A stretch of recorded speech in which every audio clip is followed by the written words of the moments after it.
Salam alaikum, Azzoul Filaouen, marhaba bikoum, en direct de la ville de Marrakech. Vous avez ici devant vous la majestueuse mosquée Koutoubia de Marrakech qui a été construite une première fois autour de 1146 et une deuxième fois autour de 1156-1158.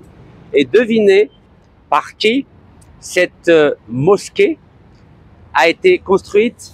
Par un Algérien, un berbère algérien qui s'appelle Abdel Moumen. On le voit ici dans cette magnifique statue qui a été érigée au centre de la ville algérienne de Nodroma, non loin de la ville de Tlemcen. Alors Abdel Moumen, l'Algérien, a fait ses études donc à la mosquée de Tlemcen. Et autour de 1123, il a rencontré un autre berbère qui vient du sud du Maroc, qui s'appelait Ibn Toumart. Ce Ibn Toumart est célèbre car c'était un prédicateur convaincu, passionné, un grand théologien. Et la rencontre de ces deux hommes a eu lieu non loin de Béjaïa, la capitale des Hamadites. Vous savez que Béjaïa était la première capitale de l'Algérie au XIe siècle. Et à ce moment-là, Abdel Moumen s'apprêtait à parfaire ses études de théologie à Bagdad. Et finalement, suite à cette rencontre divine, j'aimerais dire, ces deux hommes, Ibn Toumart et Abdel Moumen, ne se sont plus jamais quittés et Abdel Moumen n'a pas eu besoin d'aller à Bagdad. Et ensemble, donc le Marocain Ibn Toumart et l'Algérien Abdel Moumen ont développé le concept d'unicité divine. C'est-à-dire qu'ils ont mis en avant la foi dans l'unicité de Dieu. On les appelait les El-Mouwahidoun, c'est-à-dire en langue latine, les Almohades. C'est avec cette appellation qu'ils sont rentrés dans l'histoire en Europe. Ces Almohades, à partir de 1123, ont décidé de conquérir la ville de Marrakech qui était aux mains des Almoravides, Almorabitoun en arabe, c'est-à-dire ceux qui tenaient les forts dans le sud, notamment dans les provinces actuelles de Mauritanie et les provinces du Sahara occidental. Ces tribus berbères des Almoravides étaient là pour protéger les territoires de l'islam d'éventuelles attaques de tribus nord-africaines qui venaient en bas du fleuve du Sénégal. Et lorsque le grand prédicateur Ibn Toumart est mort en 1128, Abdel Moumen n'a pas voulu révéler la mort aux autres tribus berbères. Il avait peur que s'il révélait la mort d'Ibn Toumart, ce qu'ils avaient essayé de construire ensemble pendant 5 ans allait se disloquer. Dans la mesure où Ibn Toumart avait donné le titre de Amir el-Mouminin à Abdel Moumen, c'est-à-dire commandeur des croyants, l'Algérien Ibn Toumart ne voulait surtout pas être en situation de fragilité s'il révélait trop tôt la mort d'Ibn Toumart. Donc il a attendu pendant 3 années le temps de conforter son pouvoir, notamment en nouant des relations matrimoniales avec des filles berbères du sud du Maroc, avant de révéler à l'ensemble de ces tribus que Ibn Toumart était décédé. Donc 4 siècles avant la dynastie des Alaouites actuelle qui règne au Maroc, c'était un Algérien de Nodroma, Abdel Moumen, qui était non seulement le commandeur des croyants, mais aussi le calife, et pas simplement du Maroc, pas simplement de l'Algérie, mais aussi de la Tunisie, de la Libye et du sud de l'Espagne. Et Ibn Toumart est devenu officiellement calife à partir de 1147 jusqu'à 1163, date à laquelle il est décédé au Maroc à côté de Rabat, la ville qu'on appelle Salé. Alors pourquoi je vous raconte cette histoire d'Ibn Tumart et de Abd al-Mumin? Pour une raison très simple, c'est qu'à l'époque, il n'y avait pas de frontière entre la Mauritanie, le Sahara, le Maroc, l'Algérie, la Tunisie, la Libye et l'Andalousie musulmane. C'était des tribus berbères islamisées. Chacune d'entre elles, bien sûr, essayait d'avoir l'ascendant sur l'autre, mais il n'y avait pas les frontières qui ont été créées par le colonialisme français et qui aujourd'hui sont devenues pratiquement des bibles territoriales. Nous avons aujourd'hui des drapeaux qui ne correspondent absolument pas à ce qu'était l'état d'esprit des musulmans berbères au XIe ou XIIe siècle. Ces drapeaux-là n'existaient pas au temps de Abd al-Mumin ou de Ibn Tumart. Ce sont des drapeaux qui ont été créés après la colonisation française, lorsque le Maroc en 56 est devenu indépendant et lorsque l'Algérie en 62 est devenue indépendante. Et je crois qu'aujourd'hui, il est absolument fondamental de revenir à l'esprit qui unissait le Marocain de l'époque Ibn Tumart et l'Algérien de l'époque Abd al-Mumin, car ensemble, ils ont réussi à unifier toute l'Afrique du Nord, avec en plus, cerise sur le gâteau, l'Espagne musulmane, c'est-à-dire l'Andalousie actuelle. Est-ce que vous imaginez, quand un Marocain et un Algérien décident de travailler ensemble, ils réussissent à faire des miracles. Et j'aimerais revenir à ce miracle almohade du XIIe siècle, ce miracle qui nous a permis d'être ensemble, de réussir ensemble, de briller ensemble et de laisser des traces indélébiles, comme cette belle mosquée qui a été restaurée, cette mosquée de Koutoubia de Marrakech, comme je vous l'ai dit, créée, construite par l'Algérien Abd al-Mumin, commandant des croyants et calife de toute l'Afrique du Nord. Donc c'est pour ça que je suis fier d'être à Marrakech, car je ne me sens pas étranger, je suis chez moi. Et la petite histoire, est-ce que vous savez que du côté de ma mère, je suis originaire de Béjaïa, là où Ibn Tumart et Abd al-Mumin se sont rencontrés autour de 1123. Mais du côté de mon père, c'est vrai qu'aujourd'hui nous sommes dans la région de Chlef, mais son arrière-grand-père vient de la même ville que Abd al-Mumin, c'est-à-dire de Nadroma. Eh oui, le hasard des choses, c'est le grand des hasards. Donc cette statue de Abd al-Mumin est au centre de Nadroma, donc qui est à côté de Tlemcen, comme je l'ai rappelé. C'est très important de connaître l'histoire pour ne pas tomber dans les populismes actuels, ces populismes étriqués, ces nationalismes limités. Quand on connaît l'histoire, on ne s'arrête pas à des choses secondaires. On ne passe pas notre temps à s'entretuer sur les réseaux sociaux. Vous savez, ce qui me désole, c'est que le peuple marocain, le peuple algérien ne se connaissent pas, ils ne se rencontrent pas, ils ne prient pas ensemble, ils ne travaillent pas ensemble, ils n'étudient pas ensemble, ils ne militent pas ensemble et ils ne réfléchissent pas ensemble. Le seul endroit où les Marocains et les Algériens vivent ensemble, travaillent ensemble, font du football ensemble, étudient ensemble, prient ensemble, réfléchissent ensemble, militent ensemble, c'est en France. Et moi, vous le savez, j'ai vécu avec des Marocains en France. C'est pour ça que jamais je ne développerai une animosité ou des conflits artificiels entre les Algériens et les Marocains. Mais quand vous avez des frontières fermées depuis 31 ans, comment voulez-vous que ces peuples qui sont musulmans, arabes et berbères puissent s'apprécier, puissent s'aimer, puissent travailler ensemble, prier ensemble? Vous vous rendez compte, vous venez ici, les Algériens d'Algérie ne sont pas ici, il n'y a même pas d'avion, il n'y a rien. Et vous savez d'où vient le problème?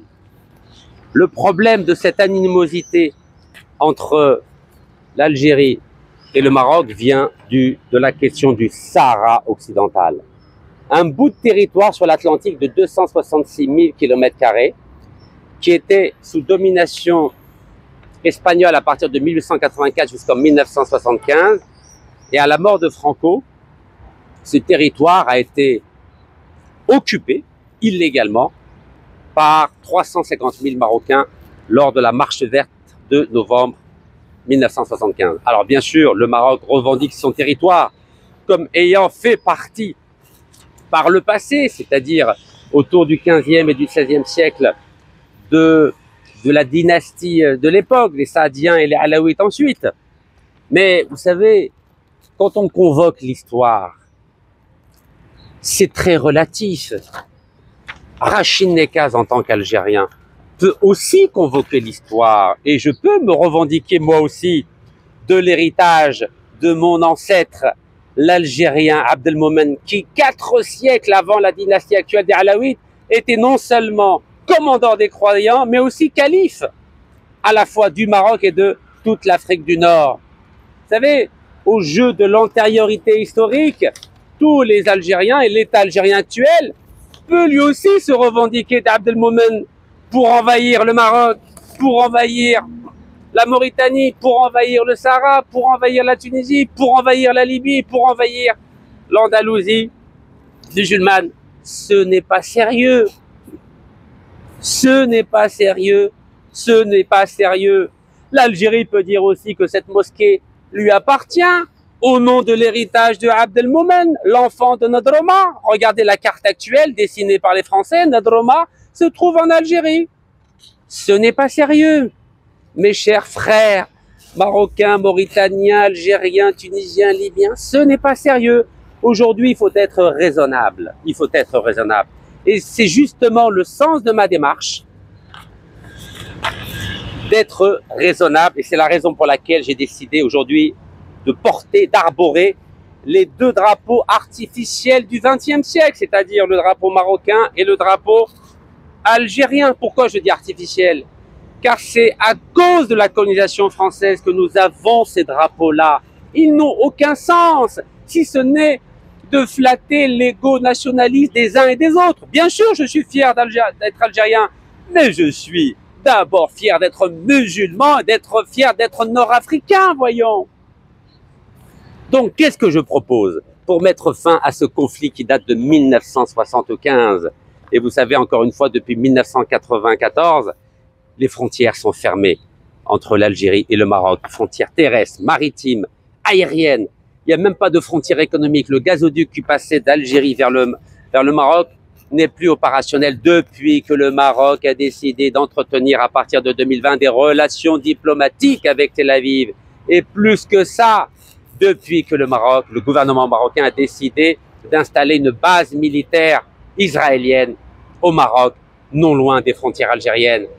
Mais évidemment, toutes ces décisions sont de nature à aggraver la situation politique, diplomatique, économique, citoyenne entre le peuple marocain et le peuple algérien. Ça n'a aucun sens, voyons. Donc, fort de l'héritage spirituel, fort de l'héritage politique, fort de l'héritage humain, hérité à la fois d'Ibn Tomart et de Abdelmomen qui travaillent ensemble, j'ai décidé à mon tour de revendiquer ce double héritage en proposant une solution définitive à la question épineuse du Sahara occidental. Quelle est cette proposition que je défends depuis 2014? Je l'ai défendue sur les plateaux de télévision algériens. Je l'ai défendue au travers d'articles que j'ai rédigés. Et d'ailleurs, la presse francophone a repris cette idée et l'a rendue publique. Mais malheureusement, aujourd'hui, ni les autorités marocaines, ni les autorités algériennes veulent étudier cette proposition, mais qui, à mon sens, est la seule viable. De quoi s'agit-il?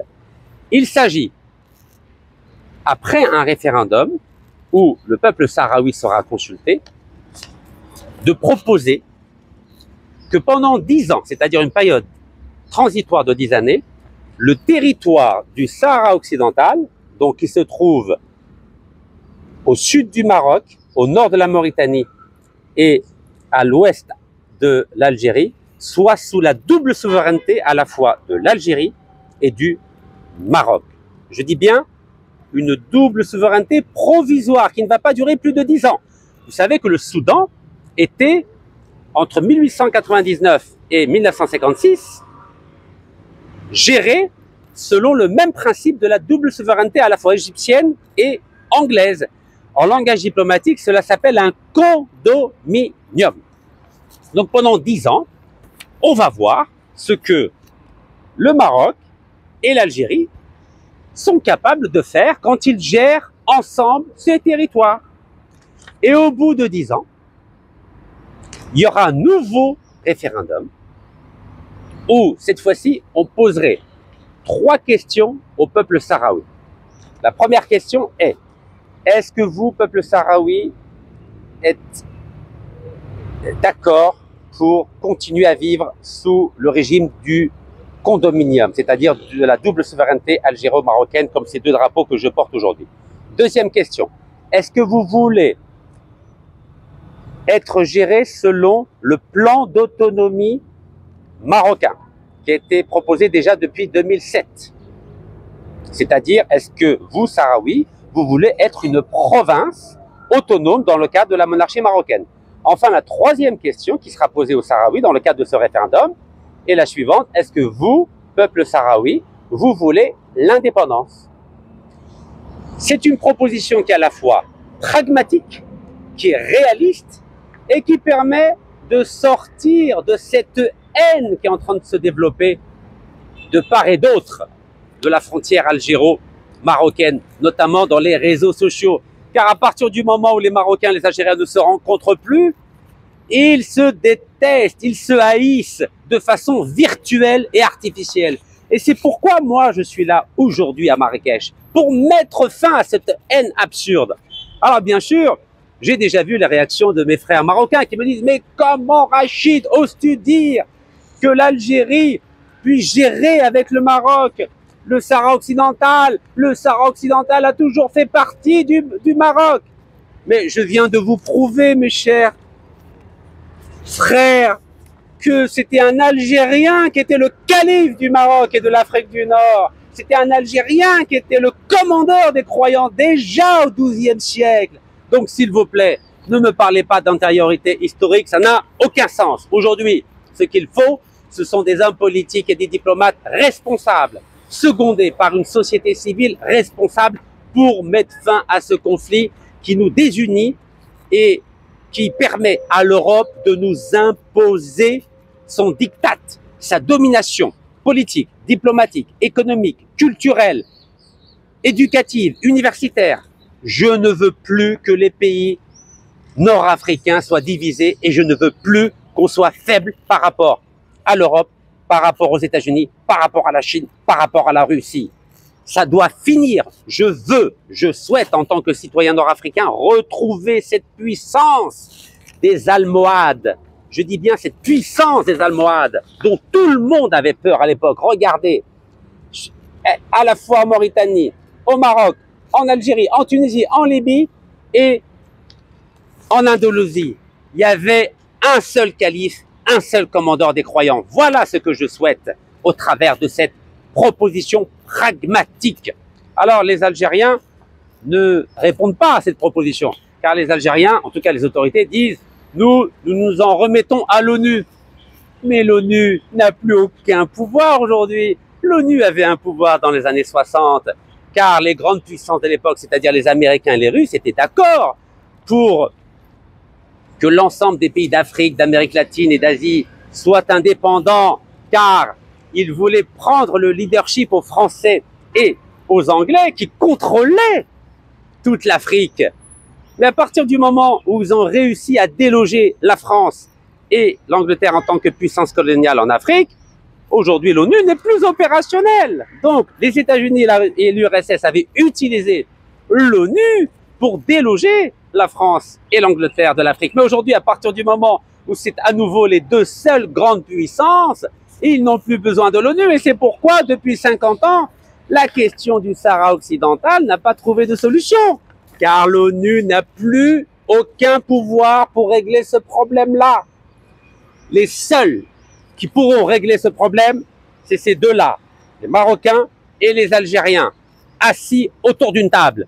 Et ensuite, si on veut, on pourra consulter l'ONU pour avaliser ces décisions qui auraient été prises par les deux pays. Voici le message que je voulais vous adresser en direct de Marrakech devant cette majestueuse mosquée El Koutoubia qui a été construite par l'Algérien Abdel Moumen, ex-commandeur des croyants et ex-calife de l'ensemble de l'Afrique du Nord, afin que l'esprit du Ramadan puisse apaiser nos cœurs, nos esprits dans l'intérêt commun de l'ensemble de l'Afrique et en particulier des peuples d'Afrique du Nord. Barakallahu fikum, sahar mrankum ou sahaf torkum.